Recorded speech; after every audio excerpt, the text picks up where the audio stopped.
My name is nobody. 우리나라에서는 무숙자라는 이름으로 상영됐던 영화입니다. 테렌스 힐, 헨리 폰다.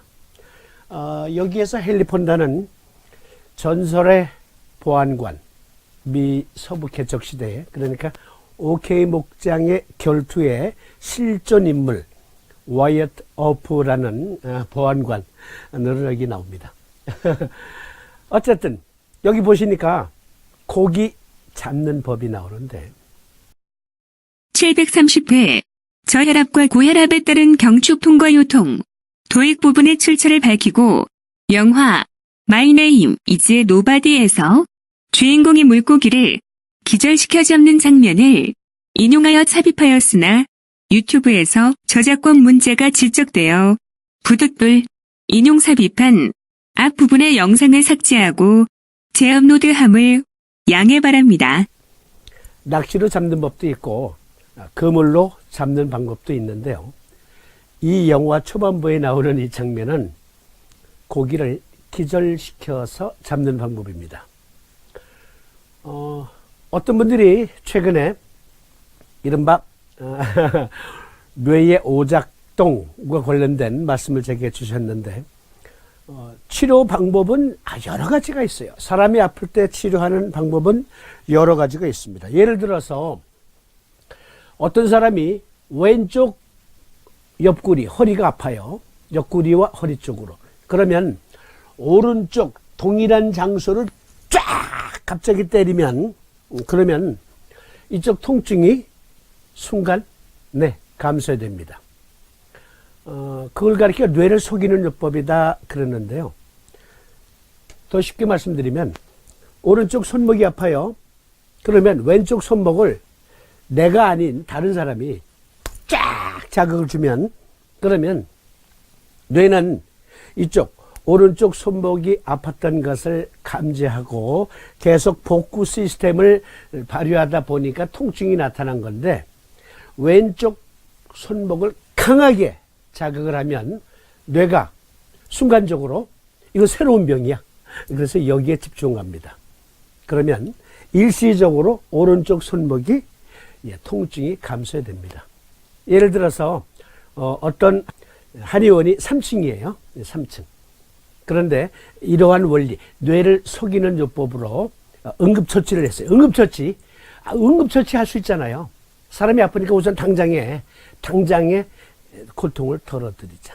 예를 들어서 왼쪽 옆구리가 아파요. 그러면 오른쪽 상냥혈을 아주 굵은 침으로 그냥 꽉 찔러 놓습니다. 그러면 환자는 자지러지게 고통을 느끼거든요. 순간 왼쪽 옆구리 통증은 사라집니다. 그런데 3층이잖아요. 어떤 한의원이 예를 들자면 그래서 이제 진료 다 마치고 내려옵니다. 걸어서 내려왔어요. 왜? 걸어서 올라갈 수도 없고 내려갈 수도 없는 처지였는데 계단을. 그런데 허리가 좋아지니까 신난 제 내려가는 거예요. 엘리베이터 안 타고. 그리고 대기하고 있는 승용차에 탔어. 그리고 약 1km나 갔나? 다시 아픕니다. 왜? 그것은 잠깐 뇌를 속인 거니까. 그러한 요법도 필요할 땐 필요해요. 우선 당장의 고통 중에 있을 땐 고통을 멎게 하는 몰핀 요법도 필요한 겁니다. 아스피린 요법, 아이부프로펜 요법도 필요해요.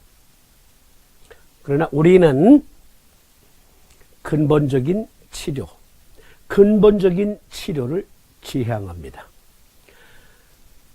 고기 낚는 법과 관련해서 생각나는 게 있네요. 이건 논외의 이야기예요. 논외의 이야기. 요즘과 같이 횟집에 수족관이 있기 전에는요, 보통 일식집 주방장들이 어떻게 횟감을 고객에게 제공하냐면, 손님들에게, 서울 같은 경우에는 노량진 수산시장에 새벽 일찍 가서 횟감을 떠옵니다. 그래서 위생수건에 싸서 그것을 주방장이 일하는 그 다위라고 그러죠. 다위 앞에 이렇게 진열해 놓죠. 영상 4도씨 미만으로 냉장고가 있습니다. 투명 냉장고. 거기에 보관하죠. 위생수건으로 꼭꼭 싸두었다가 손님이 오면 썰어줍니다. 그리고 스시, 초밥을 만들어주죠. 그렇게 하는 게 막 화로를 잡은 것보다 맛이 있거든요. 고기가, 생선이 식감이 좋아요. 쫄깃쫄깃하거든요. 일본에 스시 만드는 사람들 중에 식감을 아주 좋게 생선을 잡는 비법을 쓰는 사람들이 종종 있다 합니다. 예를 들어서 살아있는 생선에 강한 전기 충격을 주는 거예요. 그러면 전기 충격으로 몸부림치다가 깨 죽거든요. 사후 경직이 빠르게 일어나거든요. 그렇게 하면. 그러니까 식감이 좋죠. 우리는 그냥 화로 횟집이라 하더라도 단번에 물고기들 고통 없이 단번에 그냥 자르지만, 그러나 이 친구들은 전부 그런 건 아니고 일부 식감을 좋게 하기 위해서 물고기에게 강한 스트레스를 준다. 사후 경직이 아주 단단하게 일어나도록 경직된 채로 물고기가 죽는 거죠. 오늘은 녹화하고 있는 이 시간 3.1절 오전입니다. 아직 9시가 되기 전인데요. 일찍 녹화합니다. 3.1절. 100주년이죠. 3.1절 아침에 논외의 이야기. 맛있는 스시를 먹기 위해서 사후 경직을 유도하는 잔인한 스시쟁이들도 있다. 코멘트 승려.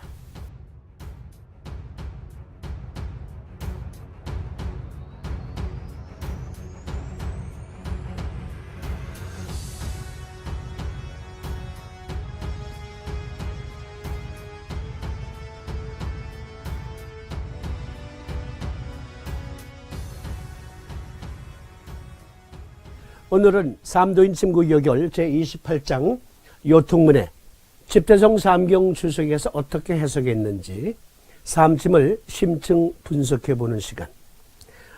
여기 요결에 나와 있는 내용은 여러분들도 아시고 제가 알고 모두가 알듯이 너무너무 어려워요.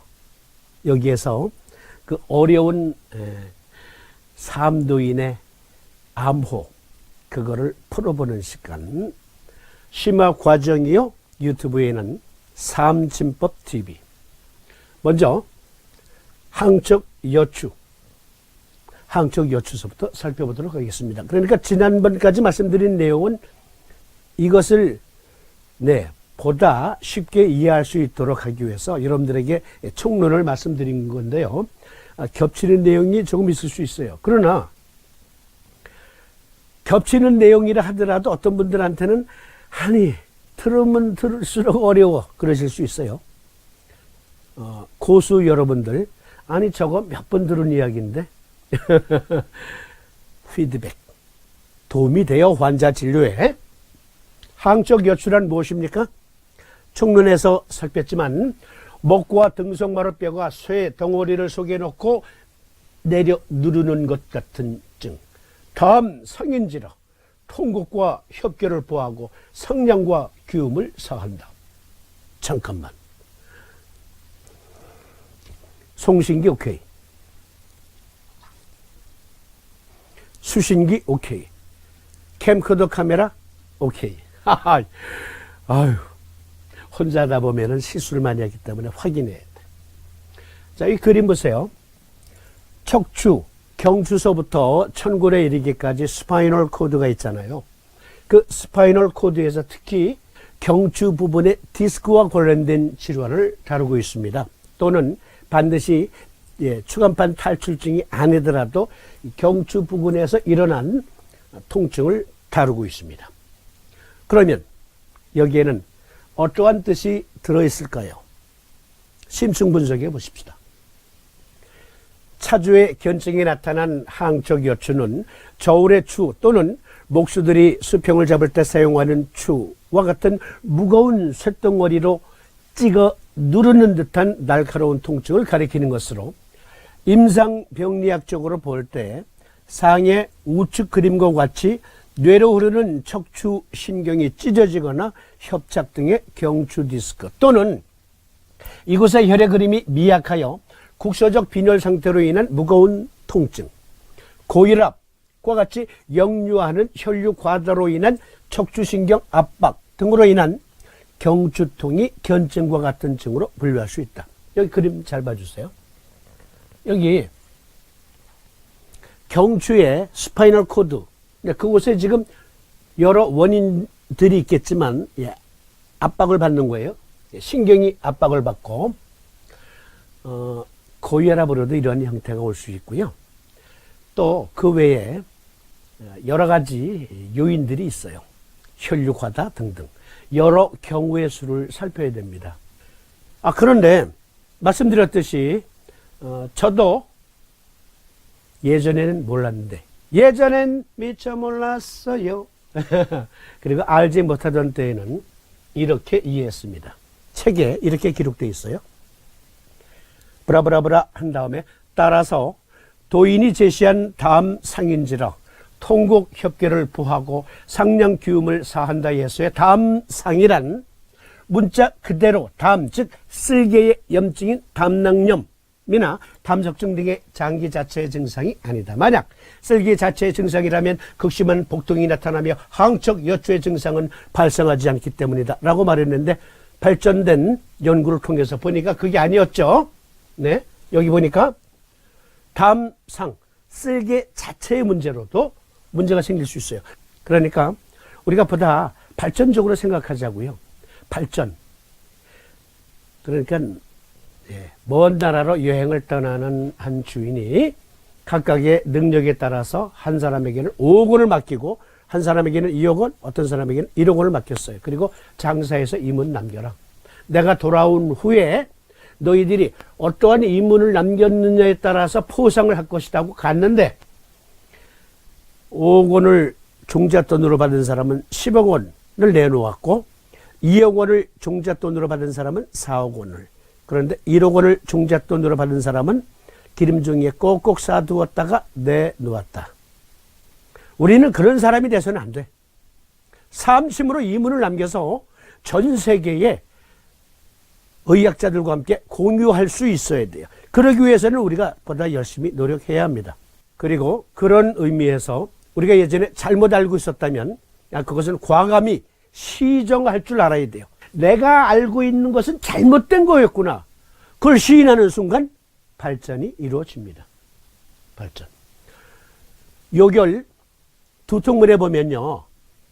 두항통이라는 항목에서 3, 4번님이 뭐라고 말씀하셨냐면 견증, 골치와 모가지가 함께 아픈 것, 간약인지라 음곡과 곡천을 보하고 경고와 중봉을 사하라. 그러니까 음곡과 곡천은 N극을 부착하고 경고와 중봉은 S극을 부착합니다.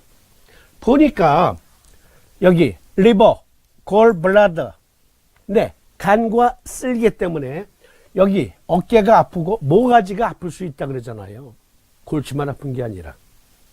3, 4번님은 정확하게 메디컬 사이언티스트로서 인체를 보신 거예요. 그리고 3심은 첨단 의학입니다. 거금 450여 년 전에 이것을 깨달으셨어. 또한 위에 두 그림에서 보던 담경의 풍지 혈전은 후두 동정맥과 대후두 신경이 지나는 곳이므로 고혈압이 있는 기인이 심한 스트레스 즉 소양상화지기를 과도하게 받으면 이곳에 혈류가 팽창하여 대후두 신경을 압박하므로 무겁고 날카로운 경항통이 발생할 수도 있다. 특히 경추 디스크와 같은 증상이 있는 경우 통증이 등속마루 쪽으로 확산되는데 이것이 바로 항척 여추의 증이다. 요법을 정리해 드리겠습니다. 삼두인이 제시한 요법, 요법에서 제시된 담상은 족소양상화 담목경의 육기적 기운인 소양상화가 매우 부족하거나 퇴과했을 때 상태를 가리키는 것으로 보아야 한다. 우선 요거 간단히 설명드리면 족소양상화 담목경의 소양상화라는 게 무엇이냐면요, 천둥번개거든요. 천둥 번개를 소양상화라고 합니다. 주역 공부하신 분들은 동의하시죠? 그런데 어디에서 치는 천둥 번개예요? 족, 소양상화, 담목경의 그 천둥 번개는 어디에서 우르릉 꽝꽝 울리는 천둥 번개냐면 담목은 근육을 주관하는 데 있습니다. 간목과 함께. 근육에 치는 천둥 번개예요. 근육에 치는. 그러니까 우리가 팔목을 이렇게 신전할 때, 팔을 신전할 때 근육이 하는 일이거든요. 근육. 그런데 내가 이렇게 구부리지만, 그리고 피지만, 이때는 뇌와 이 구부리고 신전시키는 이곳으로 빈번한 신경 연락이 주어져요. 우르릉 꽝꽝 천둥 번개치는 기운으로. 그러니까 뇌와 신전하고자 하는 곳, 그곳에 신경 전달이 빈번하게 이루어지면서, 그리고 그 신경 전달을 각 시냅스를 거치면서 번개불에 번쩍번쩍 우르릉 꽝꽝 천둥 번개가 치거든요. 실제로.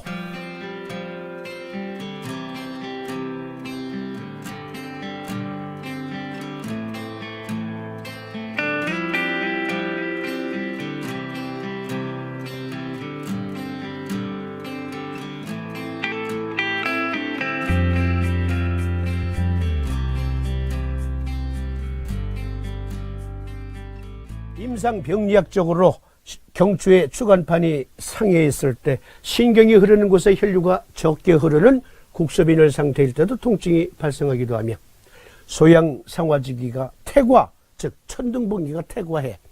다른 말로 말하면 근육에 반응하는 모토뉴런 운동신경이 족소양상화 담목경이 주관하는 거거든요. 소양상화로. 그러니까 근육의 신전을 담당하는 모토뉴런 운동신경. 그 운동신경이 항진되면 역시 통증이 생겨요. 그리고 그 운동신경이 적게 작동하면 국소빈혈 상태가 돼요. 그래도 아파요. 다시 읽어드립니다.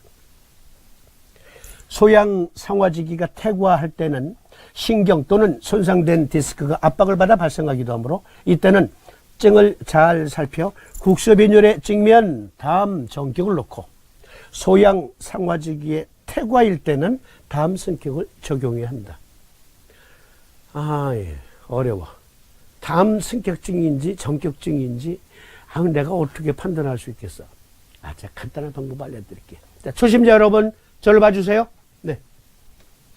여기 제가 분명히 국소빈혈 상태일 때, 즉 모토뉴런 신경이 지금 정상적인 작동에 못 미치는 힘으로 작용하고 있어. 또는 항진증으로 모토뉴런이 너무 과잉. 쉽게 말씀드리면 십수년 전에 어느 도시에 한전 잘못으로 220볼트가 아니라 300볼트가 넘는 전기가 공급이 되었어요. 그래서 그 지역에 TV 수상기를 비롯해서 거의 모든, 즉 전원이 온 상태에 있는 전자기기나 전기기계는 다 망가졌었어. 그래서 그것을 가전 3사와 KBS 등이 무상으로 수리해주는 그런 행사도 있었어요. 연세 드신 분들 기억나시죠? 그게 여기 소양상화지기, 근육에 작동하는 천둥번개가 너무 과하게 쳤을 때 기계가 고장나는 것과 같은 거예요. 그런데 그것을 어떻게 하느냐? 아주 쉬운 방법 알려드릴게요. 초심자님들 저를 봐주세요. 여러분들이 판단할 때 어쨌든 족소양상화 담목경의 전격이나 성격을 써야 될 증이라고 판단했어. 그런데 둘 중에 하나 무엇을 쓸 것이냐? 만약에 내가 지금 다음 성격증이라고 판단했어. 그러면 다음 성격을 쓰지 말고 다음 전격을 놔보는 거예요. 통곡혈과 협계혈에는 자석의 N극면을 부착하는 거예요. 쉽잖아요. N극면 부착하면 되잖아. 그리고 상량과 족규혈에는 S극면이 닿도록 부착합니다. 그렇게 하면서 통증의 개수를, 카운트를 이렇게 하는 겁니다. 지금 아들이 아파서 이제 놓는다고 해봐요. 그러면 아들아, 아빠가 잘 판단했으면 네가 지금 모가지가 아픈 게 10개 중에 3개 혹은 4개 이렇게 점점 시간이 지나면서 줄어들 거고, 아빠가 잘못 판단했으면 15개, 20개로 통증이 개수가 늘어날 수 있어. 잘 말해줘야 돼. 그러는데 담 승격증이라고 판단했는데 담 정격을 놓은 거야. 그러니까 얘가 5분도 안 돼서 아빠 더 아파 이런다고. 그러면 담 승격 놓으시면 돼. 그렇죠? 담 정격증이라고 판단했는데 이거 내가 판단 잘했나 안 했나 시험해보자. 그래서 담 승격을 놓아. 그러면 통증이 더 증가한다니까. 초심자 그렇게 해보는 방법이 있어요. 아주 쉽잖아 그건. 즉 판단한 내용을 가지고 정반대로 한번 시료를 해보는 거야. 그래서 안 들으면 반대 요법을 쓰는구나. 쉽잖아요. 그런 방법이 있습니다. 네, 여기 재미있는 논문 하나 옮겨봅니다. 목 통증 및 정형 외과적 저혈압 유병률과 연관성이라는 논문인데요. 여기 보면은 괄호 열고 코트 행거. 네, 여기 코트 행거. 이 뭐냐면 요거예요. 자, 요 보이시죠? 네. 여기 앞면, 네, 뒷면.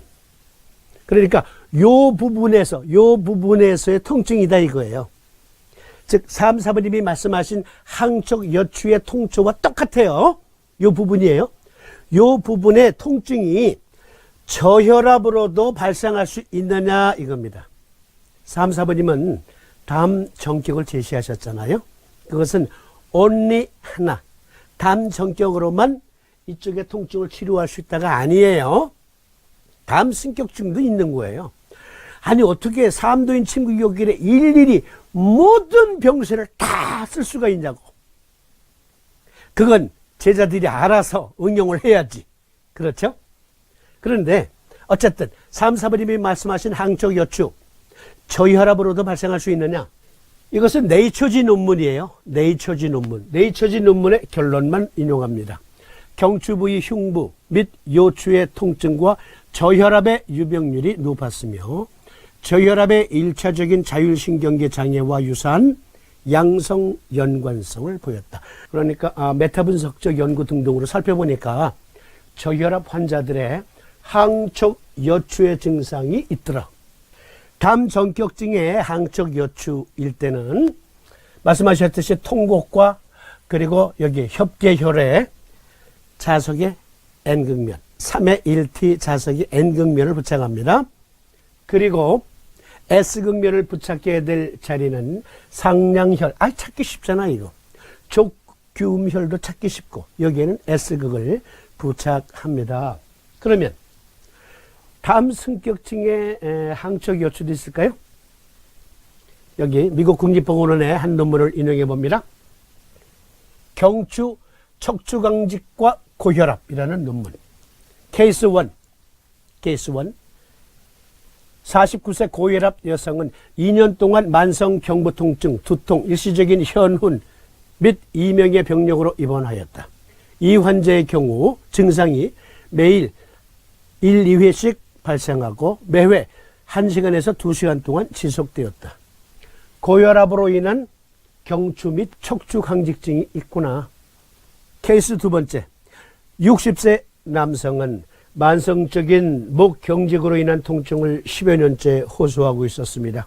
그는 고혈압과 당뇨병 그리고 관상동맥 질환을 앓고 있었습니다. 그렇습니다. 담 승격증의 항쪽 여추도 있어요. 자, 2번째. 근골 여절 살펴보겠습니다.